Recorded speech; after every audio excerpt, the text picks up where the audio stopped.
ಈರುಳ್ಳಿ ಹೆಚ್ಚಕ್ಕಿಂತ ಮುಂಚೆ ಹಿಂಗೆ ಮಾಡಬೇಕು.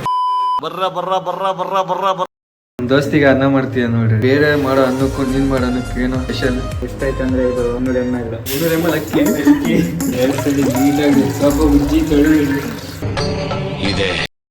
ಬೆಳ್ಳಲ್ಲಿ ಹಾಕಿ ಆಳ ನೋಡಿ ಗಂಡು ಹಿಡಿತೀವಿ. ಅದೇ ಸ್ಕೇಲ ನಿಂದು? ಅದೇ ಸ್ಕೇಲ್ ನಮ್ದು ಇಡೀ ಕುಕ್ಕರಿಗೆ. ಅಡಿಗೆನ ಟೇಸ್ಟ್ ಮಾಡಿ ರೇಟಿಂಗ್ ಕೊಡಕ್ಕೆ ಒಬ್ರು ಬರ್ತಿದ್ದಾರೆ. ಆ ಚೀಫ್ ಗೆಸ್ಟ್ ಅಂತ ಕಾಯ್ತಿದ್ದೀರಾ ನೋಡ್ರಿ, ಈಗ ಬರ್ತಾರೆ.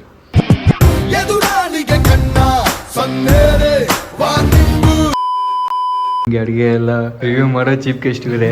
ಈ ಗಾಂಧೀಜಿದು 3 ಮಂಗ ಇರ್ತದಲ್ಲ, ಅದ್ರಾಗ ಇವನೊಂದು ಕಣ್ಣು ಮುಚ್ಕೊಂಡಿತ್ತಲ್ಲ, ಅದ್ ನಾನು.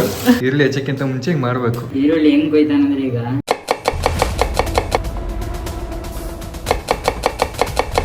ಈಗ ಆಮ್ಲೆಟ್ ಮಾಡ್ತೀವಿ. ಆಮ್ಲೆಟಿಗೆ ಮೇನ್ ಬೇಕಾಗಿರೋದು ಏನ್ ಗೊತ್ತಾ? ಏನೋ ಇದು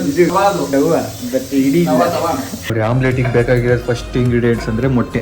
ಅಡಿಗೆ ಮಾಡೋದ್ರಾಗೆ ಫಸ್ಟ್ ಅಂತಂದ್ರೆ ಇವನೇ ಹೆಂಗ್ ಮಾಡ್ತಾನೆ ಅಡಿಗೆ ಅಂದ್ರೆ, ತಿಂದ್ರೆ ನೀವೆಲ್ಲ ಒಂದ್ ರೌಂಡ್ ಸ್ವರ್ಗಕ್ಕೆ ಹೋಗಿ ವಾಪಸ್ ಬರ್ತೀವಿ. ಬಾಸ್ ಪಟೇಲ ಹೆಂಗಂದ್ರೆ ಚಿಕನ್ ತಿನ್ನಲ್ಲ, ಮೊಟ್ಟೆ ತಿನ್ನಲ್ಲ, ಮೀನ್ ತಿನ್ನಲ್ಲ, ಚೀಪ್ ಆಗಿ ಏನೇನು ಸಿಗುತ್ತೆ ಏನು ತಿನ್ನಲ್ಲ, ಮಟನ್ ತಿಂತಾನೆ. ಈಗ ನಿಮ್ಗೆ ಆಮ್ಲೆಟ್ ಹೆಂಗ್ ಮಾಡೋದಂತ ಹೇಳ್ಕೊಡ್ತಾನೆ. ಫಸ್ಟ್ ಮೊಟ್ಟೆ ಹೊಡೆದು ಹಾಕ್ಬೇಕು. ಯೆಲ್ಲೋ ಕಲರ್ ಇರುತ್ತಲ್ಲ, ಈರುಳ್ಳಿ ಅವೆಲ್ಲ ಹಾಕಿದ್ರೆ ಸರಿಯಾಗಿ ಕಲ್ಸಲ್ಲ.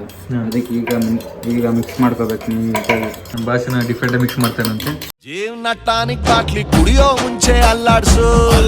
ರುಚಿಗೆ ತಕ್ಕಷ್ಟು ಉಪ್ಪು ಹಾಕು. ಚಿಕನ್ ಮಸಾಲ ಹಾಕಿದ ಮೇಲೆ ನೀಟಾಗಿ ಕಲಿಸ್ಬೇಕು. ಎಷ್ಟು ಈರುಳ್ಳಿ ಹಾಕ್ಬೇಕು? ಸ್ವಲ್ಪ ಮೆಣಸಿನ್ಕಾಯಿ ಹಾಕ್ಬೇಕು.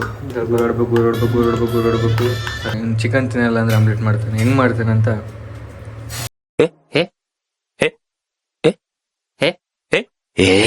ಆಮ್ಲೆಟ್ ಮಾಡೋದೇ ಚಿತ್ರಾನ್ನ ಮಾಡ್ತೀನಿ. ಈಗ ಚಾನ್ವಿಶ್ ತಿನ್ನಲ್ಲ, ಅವರಿಗೆ ಕೊಡಬಾರ್ದು ಮಾಡಕ್ಕೆ. ಇಷ್ಟೇ ಜೀವನ, ಏನಿಲ್ಲ. ಹಿಂಗ್ ಪಾತ್ರೆ ತೊಳೆಯೋದು, ಅಡಿಗೆ ಮಾಡೋದು. ಇವನಿಗೂ ಒಳ್ಳೆ ಹುಡುಗಿ ಸಿಗ್ಲಿ. ನೀವು ಹುಡುಗಿಯರು ಯಾರು ನೋಡ್ತಿದ್ರ, ನೀವು ಹಂಗ್ ಕೆಲಸ ಮಾಡಲ್ಲ.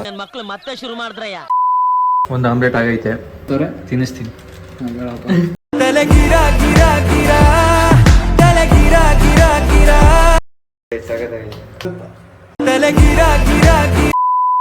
ಬೆಂಕಿ.